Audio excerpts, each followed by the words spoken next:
Francisco Cândido Xavier, Missionários da Luz, terceiro livro da coleção A Vida no Mundo Espiritual, ditado pelo Espírito André Luiz. Capítulo 13, Reencarnação, parte 4. Enquanto Segismundo sorria resignado e confiante, o orientador dirigia-se a Herculano explicando-se. Já observei o gráfico referente ao organismo físico que o nosso amigo receberá de futuro, verificando de perto as imagens da moléstia do coração que ele sofrerá na idade madura, como consequência da falta cometida no passado.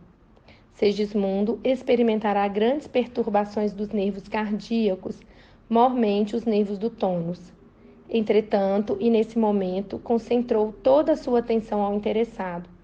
É necessário que você lhe faça ver as provas de resgate legítimo.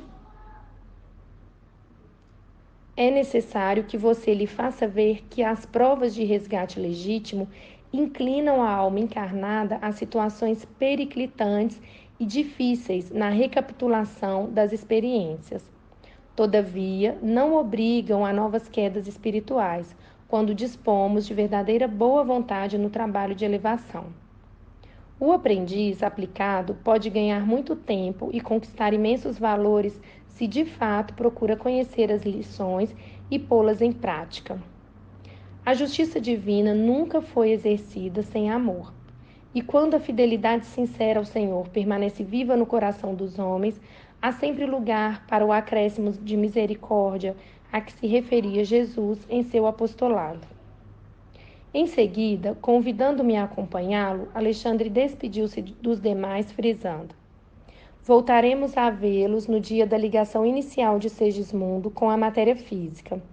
Preciso cooperar na ocasião com os nossos amigos construtores, aos quais pedi me apresentassem os mapas cromossômicos referentemente aos serviços a serem encetados. Separamo-nos, e eu, torturado de curiosidade estranha, em vista daqueles cuidados extremos para que Adelino e Segismundo se reconciliassem antes da reaproximação pelos laços da carne, não sopitei as interrogações que me atormentavam o espírito. Não seria lícito providenciar a reencarnação do necessitado sem quaisquer delongas? Por que tamanha demonstração de carinho para com o esposo de Raquel, se ele deveria sentir-se satisfeito em poder cooperar na obra sublime de redenção? Não dispunhamos de suficiente poder para quebrar todas as resistências? Alexandre ouviu-me pacientemente, mostrou um sorriso de pai e respondeu: sua estranheza é natural. Não se habituou ainda aos trabalhos de socorro ou de organização neste lado da vida. E depois de pequena pausa considerou: cada homem, como cada espírito, é um mundo por si mesmo, e cada mente é como um céu. Do firmamento descem raios de sol e chuvas benéficas para a organização planetária, mas também, no instante do atrito de elementos atmosféricos, desse mesmo céu procedem faíscas destruidoras. Assim, a mente humana. Dela se originam as forças equilibrantes e restauradoras para os trilhões de células do organismo físico, mas quando perturbada, emite raios magnéticos de alto poder destrutivo para as comunidades celulares que a servem. O pensamento, envenenado de Adelino, destruía a substância da hereditariedade, intoxicando a cromatina dentro da própria bolsa seminal. Ele poderia atender aos apelos da natureza, entregando-se à união sexual, mas não atingiria os objetivos sagrados da criação, porque, pelas disposições lamentáveis de sua vida íntima, estava aniquilando as células criadoras ao nascerem, e quando não as aniquilasse por completo, intoxicava os genes do caráter, dificultando-nos a ação. Ora, no caso de Segismundo, unido a ele em processo ativo de redenção, não podemos dispensar-lhe o concurso amoroso e fraterno. Daí a necessidade desse trabalho intenso para despertar-lhe os valores afetivos. Somente o amor proporciona vida, alegria e equilíbrio. Modificado em sua posição íntima, Adelino emitirá doravante forças magnéticas protetoras dos elementos destinados ao serviço elevado da procriação. A palavra do orientador não podia ser mais lógica. Começava agora a compreender o sentido sublime do trabalho que se realizara para que o esposo de Raquel se fizesse mais humano e mais doce. Como não encontrasse expressões para definir meu assombro, Alexandre sorriu e acentuou depois de longo intervalo. Segundo pode observar, não existem por aqui milagres para o culto do menor esforço. E quando ensinamos em toda parte a necessidade da prática do amor, não procedemos obedientes a meros princípios de essência religiosa, mas atendendo a imperativos reais da própria vida. No curso de seus esclarecimentos, alusivos ao interessante caso de Segismundo, o bondoso instrutor ferira assuntos de grande relevância para mim. Mencionar a união sexual e designar o trabalho criador como seu objetivo sagrado. Não seria esse o momento oportuno de ouvi-lo mais extensamente respeito ao delicado assunto? Criveio de interrogações ansiosas. Alexandre não se mostrou surpreendido e ouviu minhas perguntas com imperturbável serenidade. Quando me coloquei na atitude de expectativa, respondeu amavelmente. O sexo tem sido tão aviltado pela maioria dos homens reencarnados na crosta que é muito difícil para nós outros, por enquanto, elucidar o raciocínio humano com referência ao assunto. Basta dizer que a união sexual entre a maioria dos homens e mulheres terrestres se aproxima demasiadamente das manifestações dessa natureza entre os irracionais. No capítulo de relações dessa espécie, há muita inconsciência criminosa e indiferença sistemática às leis divinas. Desse plano, não seria razoável qualquer comentário de nossa parte. Trata-se de um domínio de semibrutos no qual muitas inteligências admiráveis preferem demonstrar em baixas correntes evolutivas. É inegável que também aí funcionam as tarefas de abnegados construtores espirituais, que colaboram na formação básica dos corpos, destinados a servirem as entidades que reencarnam nesses círculos mais grosseiros. Entretanto, é preciso considerar que o serviço, em semelhante esfera, é levado a efeito em massa, com características de mecanismo primitivo. O amor, nesses planos mais baixos, é tal qual o outro, perdido em vasta quantidade de ganga, exigindo largo esforço e laboriosas experiências para revelar-se aos entendidos. Entre as criaturas, porém, que se encaminham de fato aos montes de elevação, a união sexual é muito diferente. Traduz a permuta sublime das energias perispirituais, simbolizando alimento divino para a inteligência e para o coração, e força criadora não somente de filhos carnais, mas também de obras e realizações generosas da alma para a vida eterna. Alexandre fez ligeira pausa, sorriu paternalmente e continuou. Lembre-se, André, de que me referia a objetivos sagrados da criação, e não exclusivamente ao trabalho procriador. A procriação é um dos serviços que podem ser realizados por aquele que ama, sem ser objeto exclusivo das uniões. O espírito que odeia ou que se coloca em posições negativas diante da lei de Deus não pode criar vida superior em parte alguma. Compreendi que o problema era muito difícil de ser explanado, mas como se quisesse desfazer todas as minhas dúvidas, o dedicado instrutor prosseguiu após breve interrupção. É necessário deslocar a concepção do sexo, abstendo-nos de situá-la tão somente em determinados órgãos do corpo transitório das criaturas. Vejamos o sexo como qualidade positiva ou passiva, emissora ou receptora da alma. Chegados a esse entendimento, verificamos que toda manifestação sexual evolui com o ser. Enquanto nos mergulhamos no charco das vibrações pesadas e venenosas, experimentamos nesse domínio simplesmente sensações. À medida que nos dirigimos a caminho do equilíbrio, colhemos material de experiências proveitosas, oportunidades de retificação, força, conhecimento, alegria e poder. Harmonizando-nos com as leis supremas, encontramos a iluminação e a revelação, enquanto os espíritos superiores colhem os valores da divindade. Substituamos as palavras união sexual por união de qualidades e observaremos que toda a vida universal se baseia nesse divino fenômeno, cuja causa reside no próprio Deus, Pai Criador de todas as coisas e de todos os seres. Francisco Cândido Xavier, Missionários da Luz, terceiro livro da coleção A Vida no Mundo Espiritual, ditado pelo Espírito André Luiz. Capítulo 13, quinta parte, Reencarnação. As palavras de Alexandre abriam-me novos horizontes ao pensamento. As questões obscuras do tema tornavam-se claras ao meu campo mental, fazendo-me sentir que os intervalos da conversação se destinavam a fornecer-me tempo de meditar. O benevolente orientador continuou depois de longa pausa. Essa união de qualidades entre os astros chama-se magnetismo planetário da atração. Entre as almas, denomina-se amor. Entre os elementos químicos, é conhecida por afinidade.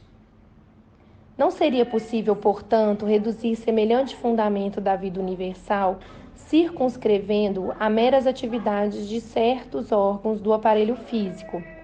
A paternidade ou a maternidade são tarefas sublimes, não representam, porém, os únicos serviços divinos no setor da criação infinita. O apóstolo que produz no domínio da virtude, da ciência ou da arte, vale-se dos mesmos princípios de troca, apenas com a diferença de planos, porque para ele a permuta de qualidade se verifica em esferas superiores. Há fecundações físicas e fecundações psíquicas. As primeiras exigem as disposições da forma, a fim de atenderem a exigências da vida, em caráter provisório, no campo das experiências necessárias. As segundas, porém, prescindem do cárcere de limitações e efetuam-se nos resplandecentes domínios da alma, em processo maravilhoso de eternidade. Quando nos referimos ao amor do Onipotente, quando sentimos sede da divindade, nossos espíritos não procuram outra coisa senão a troca de qualidades com as esferas sublimes do universo, sequiosos do eterno princípio fecundante. Alexandre fez longa pausa, como se ele mesmo permanecesse embevecido com semelhantes evocações. Por minha vez, achava-me deslumbrado. Nunca ouvira definições tão profundas referentemente à posição do sexo na vida universal. É lamentável, continuou o orientador gravemente, que a maioria dos nossos irmãos encarnados na crosta tenha menosprezo às faculdades criativas do sexo, desviando-as para o vórtice de prazeres inferiores. Todos pagarão, porém, ceitil por centil, e todos devem ao altar santificado, através de cuja porta receberam a graça de trabalhar e aprender na superfície da terra. Todo o ato criador está cheio de sagradas comoções da divindade, e são essas comoções sublimes da participação da alma nos poderes criadores da natureza que os homens conduzem imprevidentemente para a zona do abuso e da viciação. Tentam arrastar a luz para as trevas e converter os atos sexuais profundamente veneráveis em todas as suas características em uma paixão viciosa tão deplorável como a embriaguez ou a mania do ópio. Entretanto, André, sem que os olhos mortais lhes observem as angústias retificadoras, todos os infelizes, em semelhantes despenhadeiros, são punidos severamente pela natureza divina. A essa altura das luminosas elucidações, sentindo que o respeitável amigo entraria em nova pausa, ousei interrogar. Todavia, não é o uso do sexo uma lei natural na esfera da crosta? Alexandre sorriu com benevolência e respondeu: ninguém contesta esse caráter das manifestações sexuais nos círculos da carne, mas todas as leis naturais na experiência humana devem ser exercidas, como em toda parte, sobre as bases da lei universal do bem e da ordem. Quem foge ao bem é defrontado pelo crime. Quem foge à ordem cai no desequilíbrio. As uniões sexuais, portanto, que se efetuem à distância desses sublimes imperativos, transformam-se em causas geradoras de sofrimento e perturbação. Ao demais, não devemos esquecer que o sexo, na existência humana, pode ser um dos instrumentos do amor, sem que o amor seja o sexo. Por isso mesmo, os homens e as mulheres, cuja alma se vai libertando dos cativeiros da forma física, escapam gradativamente do império absoluto das sensações carnais. Para eles, a união sexual orgânica vai deixando de ser uma imposição, porque aprendem a trocar os valores divinos da alma entre si, alimentando-se reciprocamente por permutas magnéticas, não menos valiosas para os setores da criação infinita, gerando realizações espirituais para a eternidade gloriosa, sem qualquer exigência dos atritos celulares. Para esse gênero de criaturas, a união reconfortadora e sublime não se acha circunscrita à emotividade de alguns minutos, mas constitui a integração de alma com alma, através da vida inteira, no campo da espiritualidade superior.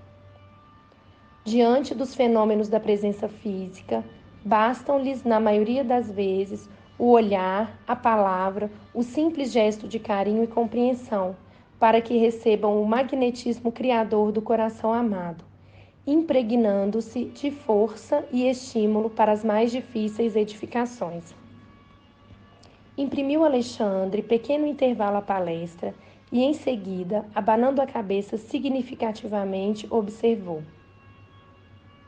não há criação sem fecundação. As formas físicas descendem das uniões físicas. As construções espirituais procedem das uniões espirituais. A obra do universo é filha de Deus.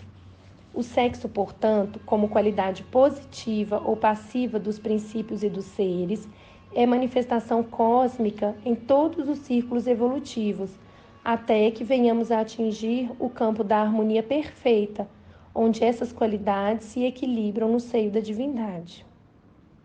Não ousei quebrar o silêncio que se seguiu.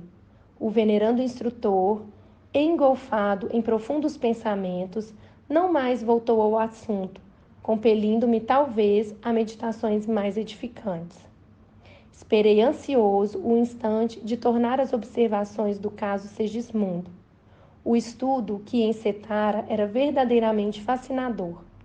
Foi por isso, com justificada alegria, que recebi o convite de Alexandre para o regresso ao lar de Adelino.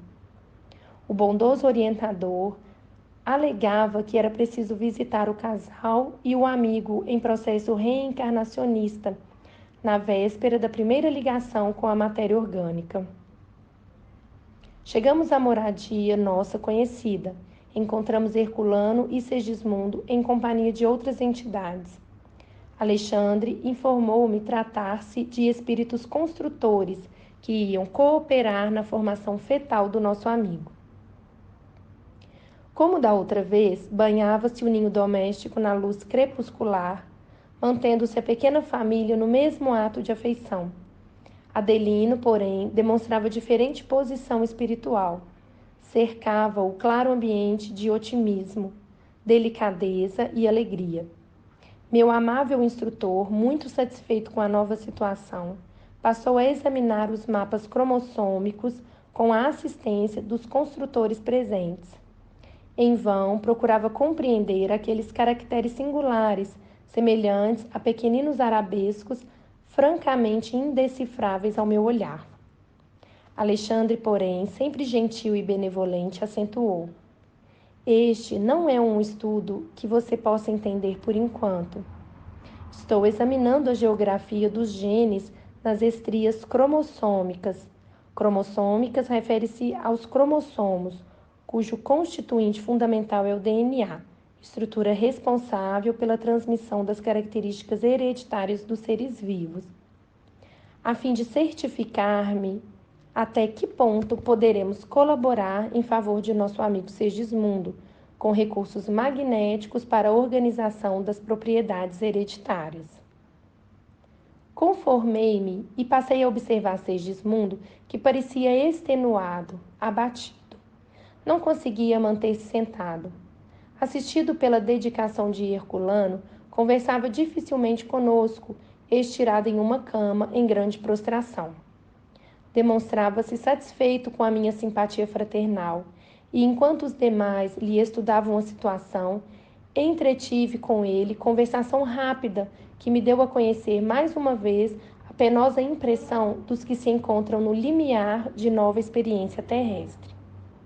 Já estive mais animado, disse-me ele triste. Entretanto, agora, falece-me a energia. Sinto-me fraco, incapacitado.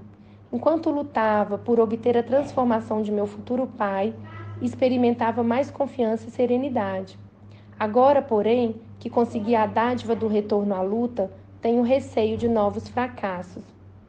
Tenha calma, respondi confortando-o. A sua oportunidade de redenção é das melhores. Além disso, muitos companheiros segui-lo-ão de perto, colaborando em seu êxito no porvir. O interlocutor sorriu com dificuldade e observou. Sim, reconheço.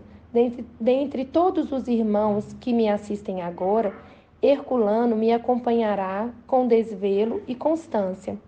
Pensei. No entanto, o renascimento na carne, com os valores espirituais que já possuímos, representa um fato gravíssimo em nosso processo de elevação. Ai de mim se cair outra vez. Francisco Cândido Xavier, Missionários da Luz, terceiro livro da coleção A Vida no Mundo Espiritual, ditado pelo Espírito André Luiz. Capítulo 13, Reencarnação, sexta parte. Dirigia-lhe exortações de coragem e bom ânimo, quando meu orientador, dando por fim do exame da documentação, se aproximou de nós ambos e falou-lhe com afetuosa autoridade. Segismundo, é incrível que desfaleça no momento culminante de suas atuais realizações. Restaure a sua fé, regenere a esperança, porque você não pode entrar na corrente material à maneira dos nossos irmãos ignorantes e infelizes que reclamam quase absoluto estado de inconsciência para penetrarem de novo o santuário maternal. Não deixe de cooperar com a sua confiança em nosso labor para o seu próprio benefício. Dê trabalho à sua imaginação criadora. Mentalize os primórdios da condição fetal, formando em sua mente um modelo adequado. Você encontrará na maternidade nobre de Raquel os mais eficientes auxílios e receberá de nós outros a mais decidida colaboração. Entretanto, lembre-se de que o seu trabalho individual será muito importante no setor da adaptação e da recepção, para que triunfe na presente oportunidade. Não perca tempo em expectativas ansiosas, cheias de dores e apreensões. Levante o padrão de suas forças morais. Segismundo ouviu respeitoso a advertência. Reconheci que as palavras reconfortantes de Alexandre se fizeram seguir de maravilhoso efeito. Segismundo melhorou repentinamente, esforçando-se por alijar a carga de preocupações inúteis. Impressionado com o esclarecimento do prestimoso mentor, não hesitei em dirigir-lhe nova consulta. Existem, então, perguntei sob forte interesse, aqueles que reencarnam inconscientes do ato que realizam? Certamente, respondeu ele solícito. Assim também como desencarnam diariamente na crosta milhares de pessoas sem a menor noção do ato que experimentam. Somente as almas educadas têm compreensão real da verdadeira situação que se lhes apresenta em frente da morte do corpo. Do mesmo modo, aqui, a maioria dos que retornam à existência corporal na esfera do globo é magnetizada pelos benfeitores espirituais que lhe organizam novas tarefas redentoras. E quantos recebem semelhante auxílio são conduzidos ao templo maternal de carne como crianças adormecidas. O trabalho inicial que a rigor lhes compete na organização do feto passa a ser executado pela mente materna e pelos amigos que os ajudam de nosso plano. São inúmeros os que regressam à crosta nessas condições, reconduzidos por autoridades superiores de nossa esfera de ação. Em vista das necessidades de certas almas encarnadas, de certos lares e determinados agrupamentos. A explicação não podia ser mais lógica e uma vez ainda admirei no amoroso amigo o dom da clareza e da simplicidade. Demoramo-nos por mais algum tempo naquele ninho acolhedor e, ao despedir-se quase à meia-noite, após reconfortar o espírito de Segismundo, Alexandre dirigiu-se a Herculano e aos construtores nesses termos: voltaremos na noite de amanhã para a ligação inicial, fazendo a entrega de nosso irmão reencarnante aos nossos amigos. Um dos espíritos construtores, que parecia o chefe do grupo em operações, abraçou-o comovidamente e falou: contamos com seu concurso para a divisão da cromatina no útero materno. Com muito prazer, redarguiu bem-humorado. Voltando a outras ocupações, não continha as ideias novas que a experiência de Segismundo despertava em mim. Como seria feito o auxílio naquelas circunstâncias? Raquel estaria consciente de nossa colaboração? Como interpretaria o casal as atividades de nosso plano, caso viesse a conhecer a extensão de nossa tarefa? Alexandre, porém, incumbiu-se de interromper minhas indagações interiores, acrescentando, como se estivesse ouvindo os meus pensamentos: em casos dessa natureza, André, a nossa intervenção desenvolve-se com a mesma santidade que caracteriza o concurso de um médico responsável e honesto ao praticar a intervenção no parto comum. A modelagem fetal e o desenvolvimento do embrião obedecem a leis físicas naturais, qual ocorre na organização de formas em outros reinos da natureza. Mas em todos esses fenômenos, os ascendentes de cooperação espiritual coexistem com as leis, de acordo com os planos de evolução ou resgate. Nosso concurso, portanto, em processos tais, é uma das tarefas mais comuns. Compreendi a elevação do esclarecimento e pacifiquei a mente esperando o dia seguinte. Escoadas, porém, as horas do dia, a curiosidade voltou a espicaçar-me. Em que momento deveríamos buscar a moradia de Adelino? Sem qualquer intenção menos dignas, preocupava-me o instante da primeira ligação de Segismundo à matéria. Agiria Alexandre no momento da união sexual ou o fenômeno obedeceria a diferentes determinações? Meu orientador sorria em silêncio, compreendendo-me a tortura mental.